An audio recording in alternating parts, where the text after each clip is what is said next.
کوئی ایسا وظیفہ بتائیں کہ میں جہاں جاؤں کامیاب رہوں۔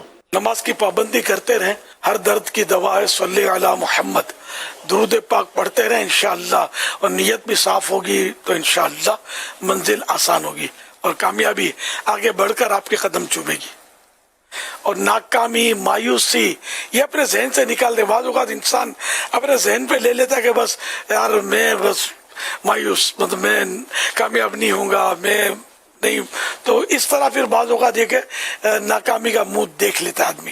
یہ کامیابی کے تعلق سے ایک حدیث پاک پیش کرتا ہوں۔ تو حضرت انس رضی اللہ عنہ سے روایت ہے کہ ایک شخص نے اللہ کے پیارے حبیب صلی اللہ علیہ وسلم کی خدمت میں حاضر ہو کر عرض کی، یا رسول اللہ صلی اللہ علیہ وسلم، دعا کون سی افضل ہے؟ فرمایا کہ اپنے رب سے دنیا و آخرت میں امن و چین مانگو۔ پھر وہ دوسرے دن حاضر ہوا، عرض کیا، یا رسول اللہ صلی اللہ علیہ وسلم کون سی دعا افضل ہے؟ حضور صلی اللہ علیہ وسلم نے اسی طرح پھر فرمایا۔ پھر وہ تیسرے دن حاضر ہوا، پھر اسی طرح عرض کیا۔ حضور صلی اللہ علیہ وسلم نے فرمایا کہ جب تجھے دنیا و آخرت میں امن و معافی دے دی جائے تو کامیاب ہو جائے گا۔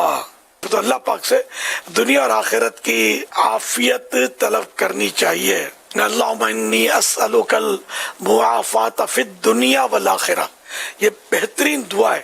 حدیث پاک میں اس کو بہت یعنی کہ بہترین دعا کے طور پر بیان کیا گیا ہے کہ یا اللہ میں تجھ سے دنیا و آخرت کی عافیت، سلامتی طلب کرتا ہوں۔